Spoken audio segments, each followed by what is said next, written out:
નમસ્કાર. આજે આપણે માઇક્રોવેવમાં ફાડા લાપસી બનાવીશું. ફાડા લાપસીમાં બ્રોકન વ્હીટ એટલે કે ઘઉંના ફાડાનો ઉપયોગ થાય છે. આ બ્રોકન વ્હીટમાં વિટામિન્સનો હ્રાસ થયેલો હોતો નથી.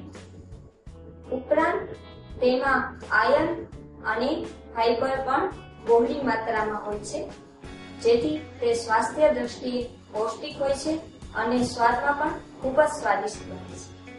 તો ચાલો બનાવીએ ઘઉંની ફાડા લાપસી. આ માટે 10 થી 12 નંગ કટ કરેલા ડ્રાયફ્રૂટ, અંદાજે અડધો કપ ગોળ, 1 કપ ઘઉંના ફાડા, 2 ટેબલ સ્પૂન એટલે કે 2 ચમચા ઘી અને અડધી કપ પાણી લઈશું. સૌ પહેલા માઇક્રો હાઈ પર 30 સેકન્ડ માટે ઘીને ગરમ કરીશું.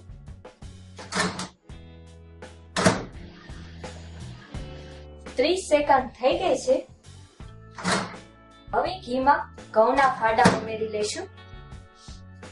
હવે માઇક્રો હાઈ પર ઘઉંના ફાડાને 1 મિનિટ માટે શેકીશું.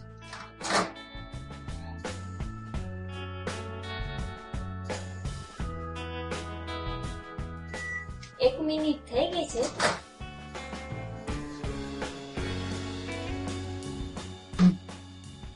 હવે ઘઉંના ફાડાને હલાવી લઈશું.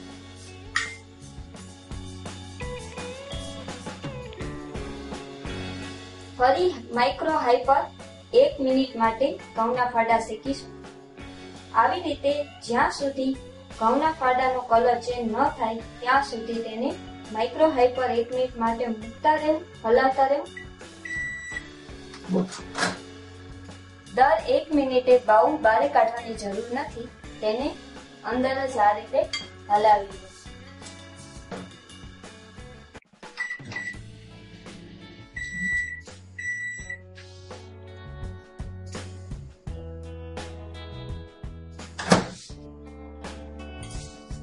ટોટલ 4 મિનિટ થઈ.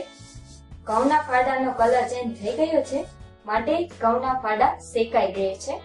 હવે તેમાં કટ કરેલા ડ્રાયફ્રૂટ અને પાણી ઉમેરી દઈએ.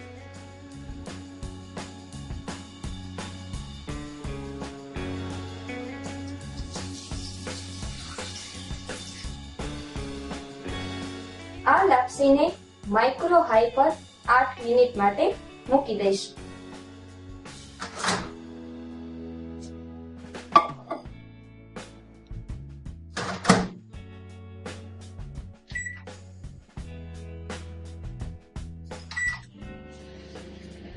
મિનિટ થઈ ગઈ છે. લાપસીને થોડો સ્ટેન્ડિંગ ટાઈમ પર આપેલ છે. હવે ચેક કરી લઈએ.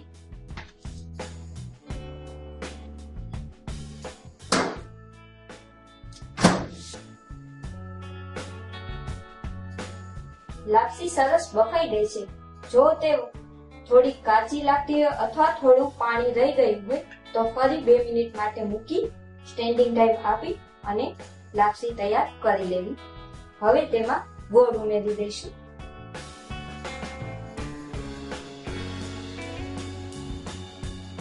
અને હલાવી નાખીશું.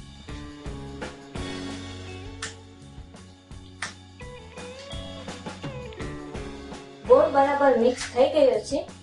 હવે લાપસીને ફરી માઇક્રો હાઈ પર 2 મિનિટ માટે મૂકી અને શેકી લઈશું.